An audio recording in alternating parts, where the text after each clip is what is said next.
Remember when your folks used to say, show up every day, give it your best, and the company will take care of you? An entire generation was raised on that idea. They clocked in before sunrise, stayed late without being asked, and gave the best years of their lives to the same employer. They trusted the system because the system had always kept its end of the bargain. Then 2026 happened, and the bargain quietly fell apart. There were no sirens, no financial crash splashed across cable news, no emergency press conferences. What happened instead was something far more unsettling: silence. And inside that silence, over 1.1 million well-paying American jobs simply ceased to exist. Not entry-level gigs, not temporary contracts. These were the careers that covered the mortgage, funded college savings accounts, and gave families the confidence to plan 5 or 10 years ahead. Here is what almost nobody in the mainstream is willing to say out loud. What is happening right now is not a recession. It is not a downturn. It is an erasure. Whole departments are being deleted from corporate org charts like they were never there. Professionals pulling in $70,000 to $180,000 a year are finding out they have been let go through cold, automated notifications that do not even bother offering an explanation. Tech giants, shipping empires, defense contractors, automakers, telecom providers, every one of them is gutting headcount at a pace this country has not seen since the aftermath of 2008. Except this time, the jobs are not coming back. The machines that replace them do not take sick days, they do not negotiate salaries, and they never, ever slow down. So what is actually going on? Why does 2026 feel fundamentally different from every downturn that came before it? And the question that is probably sitting in the back of your mind right now: is your position next on the list? Stick with me through all 10 of these, because by the end, a pattern will emerge. One thread connecting every single company, every layoff announcement, every corporate press release dressed up in language about efficiency and transformation. And once you see that thread clearly, you will never look at your own job the same way again. Before we dive in, think about where you work right now. Think about the meetings that have felt different lately, the language your leadership has started using. If anything I am about to describe sounds uncomfortably familiar, tell me about it in the comments. Let us get started. Number 1, Walmart. There is a reason we are starting here. Because if Walmart is hurting, it means the rest of the country is in serious trouble. Think of Walmart as America's financial pulse monitor. When the economy is humming along, people shop there to save a few bucks. When things start falling apart, Walmart becomes the last resort, the place you go when every other option has priced you out. So when Walmart starts eliminating jobs, pay attention. That is not a routine business adjustment. That is a distress signal. In 2026, the company slashed approximately 1,500 positions. And here is the detail that should stop you in your tracks. These were not part-time cashiers or holiday temp workers. Walmart targeted the corporate backbone. The logistics coordinators, supply chain analysts, and operations managers earning between $70,000 and $130,000 a year. The people who quietly keep products flowing to over 4,600 stores nationwide. The kind of stable, well-compensated roles that used to define the American middle class. Why would the largest retailer on earth do something like this? The answer is sitting in your kitchen. Go look at your last grocery receipt. 3 years ago, a standard shopping trip might have run you around $90. Today, the same cart of basics, eggs, bread, chicken, rice, a few cans of vegetables, regularly crosses $120. Grocery costs have surged between 15 and 22%. And unless your employer handed you a matching raise, and let us be honest, they almost certainly did not, that difference is coming straight out of your savings, your flexibility, or your peace of mind. American families are responding the only way they can: fewer items per visit, store brand everything, skipping trips altogether. That means Walmart moves fewer products, warehouses sit half full, shelves turn over more slowly, and suddenly the company is asking itself a question that never has a comfortable answer. How many of these people do we actually still need? The machines already have a response. Walmart has dumped hundreds of millions of dollars into AI-driven inventory systems, robotic sorting equipment, automated packing lines, and self-scanning technology. Every one of those investments is designed to do one thing: make human labor optional. Those 1,500 eliminated positions are expected to save tens of millions annually. For executives staring at thinning margins, the math is irresistible. But here is the part that should genuinely frighten you. If Walmart, a company whose entire business model revolves around selling the cheapest possible essentials to the broadest possible audience, is retrenching, what does that tell you about every other company trying to sell things people do not absolutely need? Number 2. Boeing. Boeing represented something almost sacred in American industry. It was proof that this country could design, engineer, and manufacture the most complex machines on the planet while paying the people who built them a genuine middle-class wage. A Boeing career was not just a job. It was a point of pride, a family legacy. In 2026, that legacy took another devastating blow. Boeing confirmed the elimination of roughly 2,500 positions, and these were not assembly line temp hires or administrative assistants. The cuts carved straight into the engineering core: quality inspectors, aerospace safety analysts, structural testing specialists, professionals earning between $85,000 and $145,000 who spent their days making sure the planes you fly on do not fall out of the sky. Let that settle for a moment. The people whose literal job was keeping aircraft safe are being shown the door. Boeing has been drowning in compounding problems for years: production setbacks, supply chain breakdowns, billions in regulatory penalties connected to ongoing safety investigations. The company's cumulative losses have topped $31 billion. In 2026, new aircraft orders slowed even further and government oversight got tighter, not looser. Here is the part that makes my stomach turn. The deepest cuts came from quality assurance and testing divisions, teams responsible for checking bolts, validating wiring, inspecting sensors, and verifying structural integrity were downsized or dissolved entirely. These are the exact departments where shortcuts can kill people and trigger lawsuits that last decades. Leadership insists that automated systems and streamlined workflows will fill the gap, but strip away the corporate language and the picture is painfully simple. Boeing is hemorrhaging cash and slashing payroll to stop the bleeding. For thousands of veteran engineers, careers built on precision and patriotic purpose ended with a single HR notification. And when a pillar of American innovation guts its own safety infrastructure to survive a quarter, it tells you something disturbing about where priorities actually sit. Number 3. General Motors. If any company was supposed to own the future, it was GM. The electric vehicle revolution was their golden ticket. Billions invested, splashy ad campaigns, bold promises about an all-electric lineup. It was going to be the reinvention of the American automobile. The problem is, the future showed up, and most Americans could not afford to participate. In 2026, GM announced 3,420 job cuts, and these were not factory floor reductions.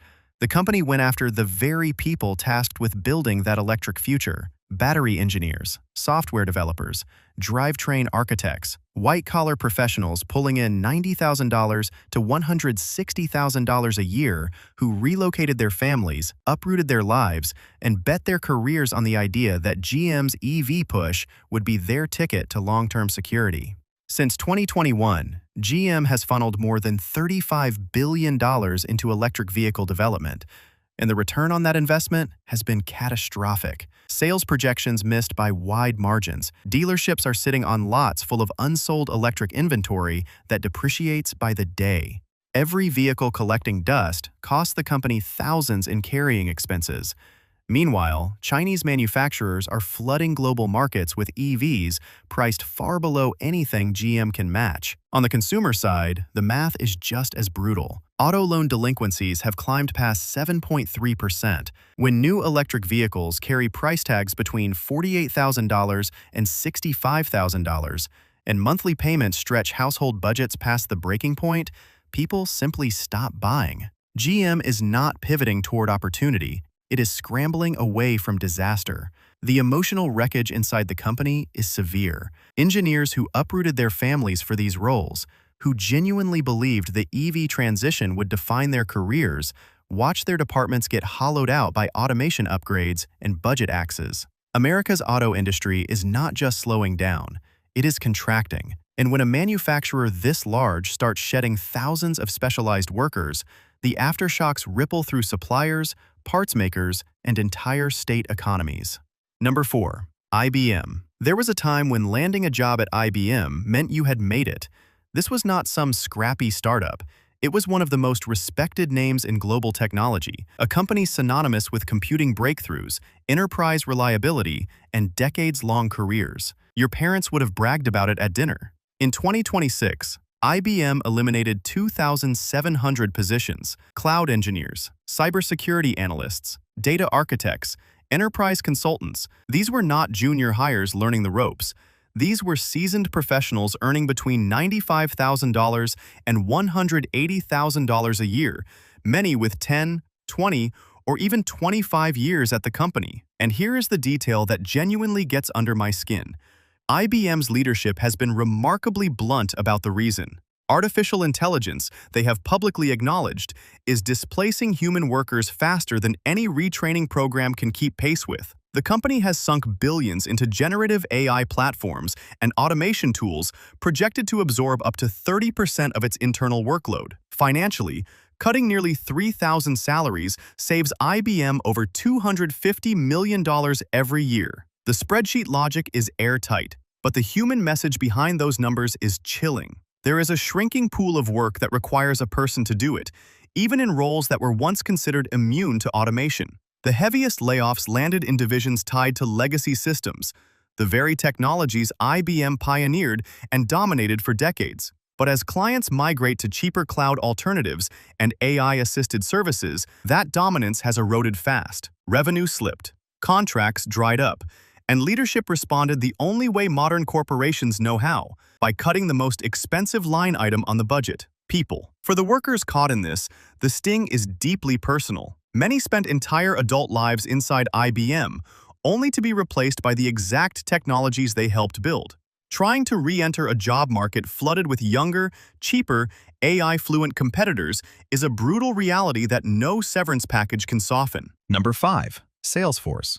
Salesforce spent years cultivating an image that set it apart from every other tech giant. They called it Ohana, the Hawaiian word for family. And it was not just a slogan stitched onto a company hoodie. People genuinely believed it. They took jobs at Salesforce because the culture felt warm, human, and intentional, the kind of place where your contributions actually mattered. Then in 2026, the family got 4,000 members smaller. The cut sliced through customer support, sales operations, cloud consulting, and engineering teams labeled non-critical, remote workers, high performers with spotless track records, people earning between $95,000 and $180,000 a year who had reorganized their entire lives around this company and its promises. At the center of this decision sits a system called Einstein GPT. Salesforce has invested billions into this AI platform, and it can now draft emails, generate support tickets, manage CRM pipelines, forecast quarterly revenue, and analyze customer behavior patterns. Tasks that used to require dozens of skilled employees now run automatically at a fraction of the cost. Replacing those 4,000 workers saves the company more than $300 million annually. At the same time, Salesforce is watching its core customer base pull back. Small and mid-sized businesses, squeezed by rising interest rates, are cutting software subscriptions first. Renewal cycles stretched, average deal sizes shrank. The revenue warning signs became impossible to dismiss. Inside the company, the emotional fallout was devastating. Employees who had just received glowing performance reviews discovered their roles had been reclassified as expendable. Internal communication channels filled with confusion, frustration, and grief. A culture once celebrated for treating people like family suddenly felt like a corporation that had simply run the numbers and decided family was too expensive. And the damage radiates outward. Thousands of independent consultants, marketing agencies, and integration partners depend on the Salesforce ecosystem for their livelihoods. When Salesforce contracts, an entire network of small businesses feels the squeeze. Number 6. Microsoft.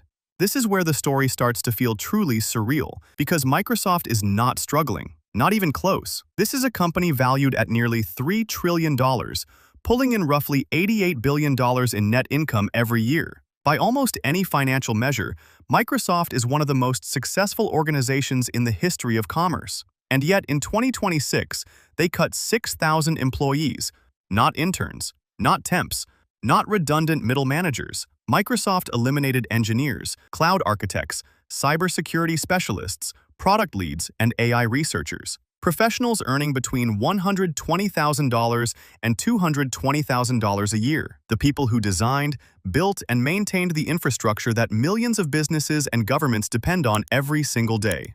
So, why would one of the richest companies on the planet eliminate 6,000 highly skilled workers? Because the artificial intelligence they spent over $10 billion developing has gotten good enough to do the work itself. Their internal AI co-pilots now write documentation, run diagnostic tests, catch software bugs, and manage routine system maintenance. Jobs that once kept entire engineering floors busy can now be handled by algorithms running silently in the background. The economics driving this are staggering. A single GPU cluster can cost hundreds of millions. Training one iteration of an advanced AI model runs between $50 and $100 million.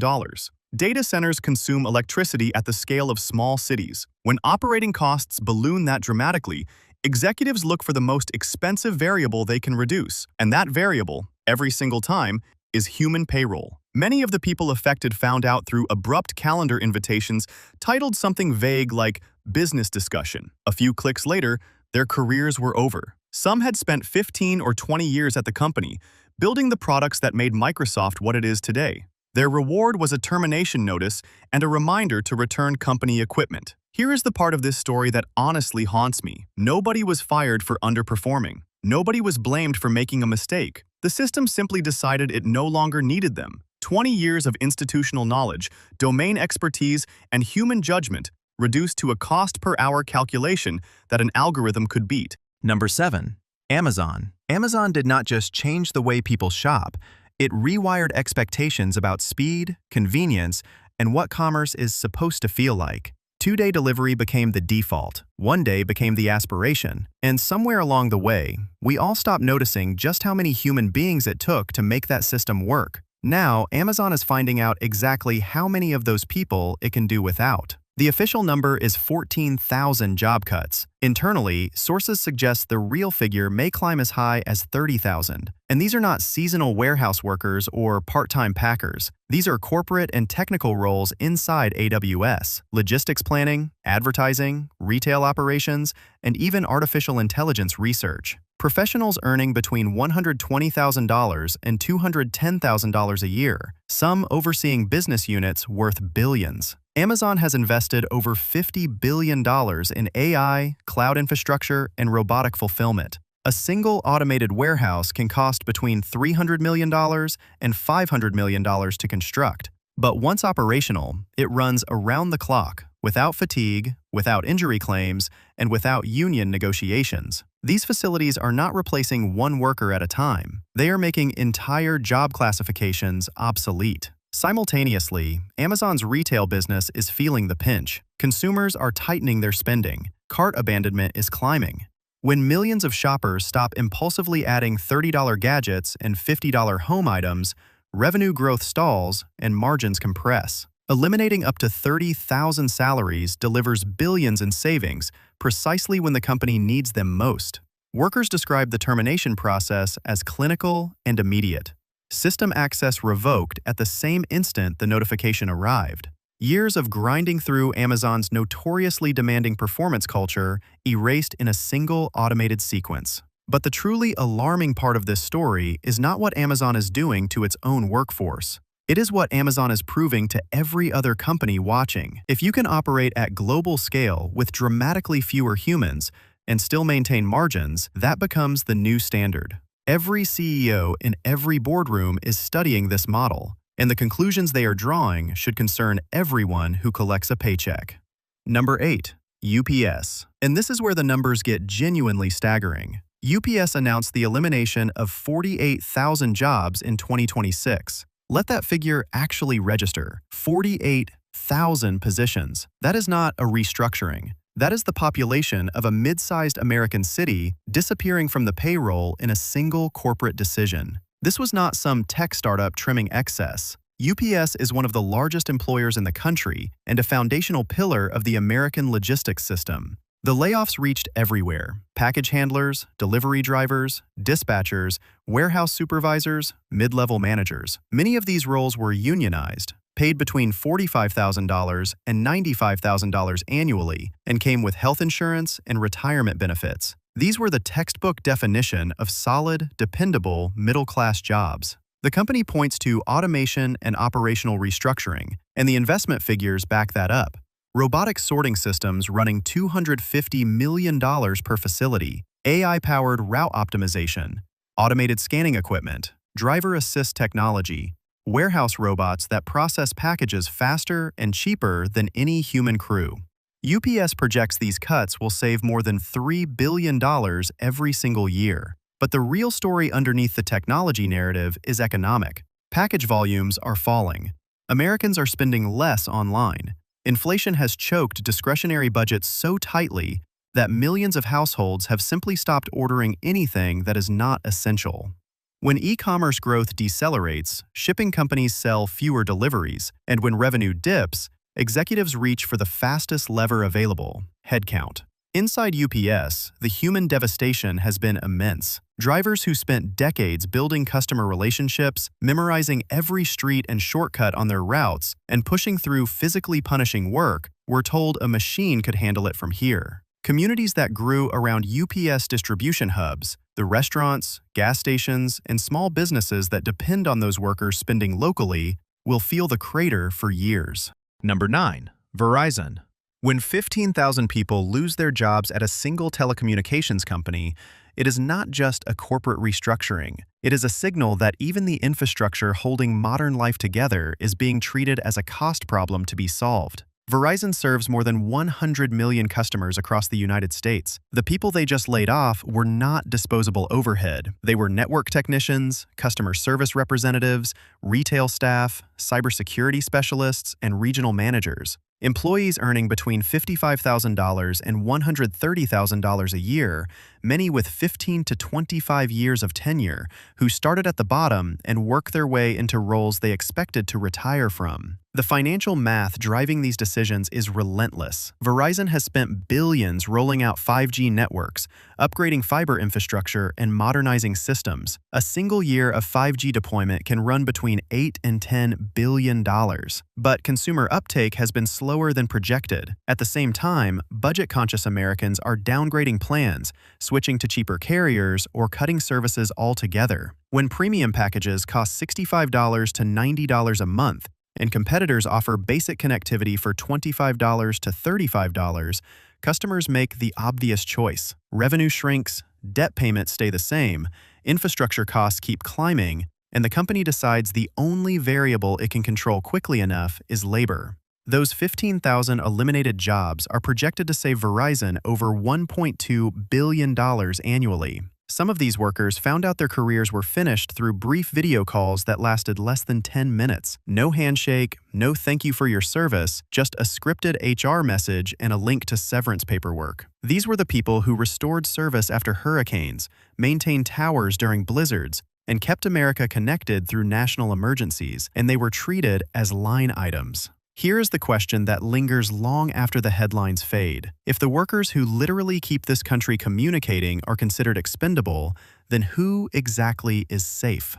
Number 10. Intel. And we have saved the most devastating entry for last. Because this is not just a story about a company. This is a story about what happens when national security and corporate profitability crash into each other at full speed. For decades, Intel was more than a chip maker. It was a symbol. That familiar Intel Inside logo represented a promise that the United States did not just design the world's most advanced technology, it manufactured that technology right here on American soil. Intel campuses in Oregon, Arizona, Ohio, and New Mexico were not just factories, they were engines of regional prosperity.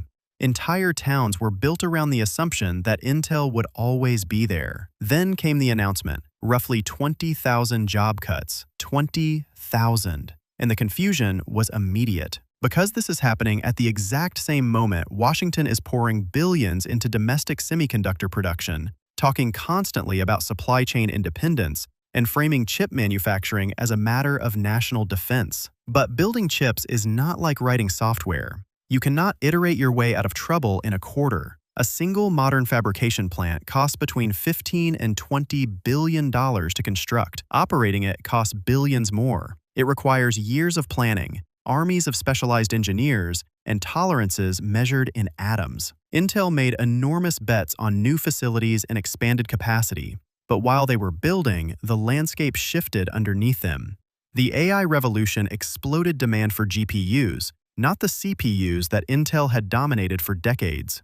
NVIDIA's market value rocketed past $3 trillion. TSMC in Taiwan proved it could manufacture advanced chips faster, cheaper, and with better yields. Intel found itself pinched from every direction. Political pressure to keep building in America on one side, the merciless reality of falling margins on the other. The layoffs hit deep. Chip designers, fabrication plant operators, systems architects, supply chain directors, research scientists, many earning between $110,000 and $190,000 a year. For decades, an Intel badge meant you had a recession-proof career. That belief disintegrated overnight. The ripple effects extend far beyond the company. When Intel pulls 20,000 six-figure salaries out of regional economies, the damage is measured in billions. Local restaurants lose customers, housing markets soften, school districts lose tax revenue. Entire communities that oriented their futures around Intel are now staring at an uncomfortable void.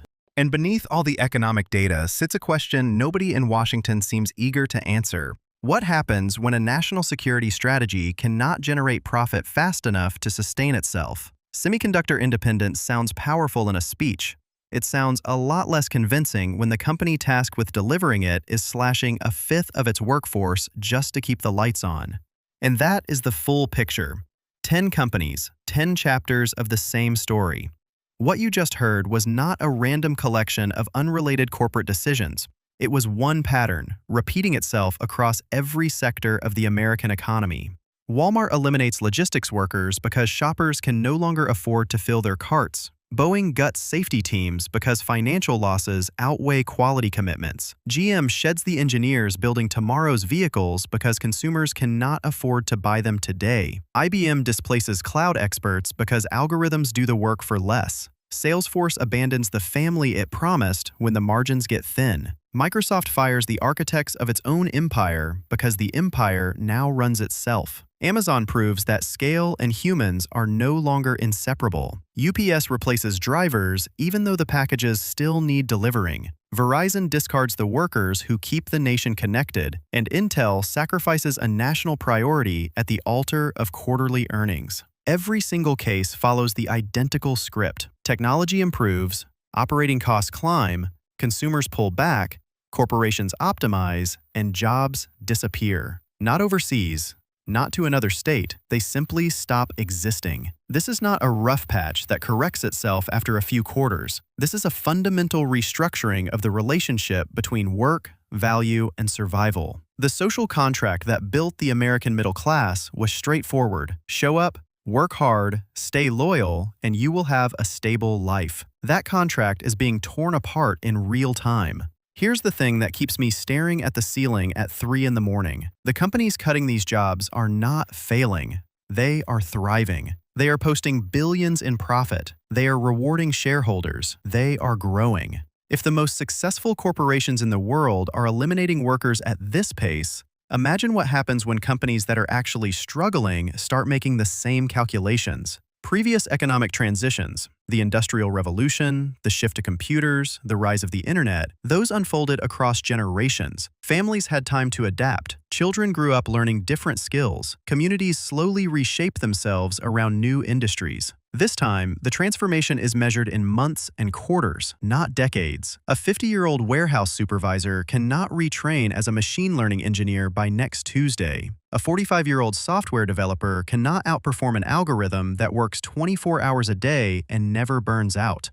We are watching something that has no clear historical parallel. An economy that grows more productive every quarter while requiring fewer human beings to operate it. And nobody, not economists, not politicians, not the executives making these decisions, truly knows where it ends. So here is what I need from you. Are these warning signs showing up where you work? Has your company started using words like optimization, digital transformation, or workforce realignment in every meeting? Because those phrases are not just corporate jargon, they are previews. Drop the name of your company in the comments and tell me what you are actually seeing. Not the polished press release version, the real version. What is changing in your office, your warehouse, your department right now? Because these are not just numbers on a screen. They are the lives of real people. Millions of Americans are living through this shift right now, and most of them never saw it coming. If this opened your eyes to what is really unfolding across the American workforce, do me one favor. Hit that subscribe button and turn on notifications. We're here to protect your wallet and keep you informed. No fluff, just the truth that nobody else is willing to say out loud. See you in the next one.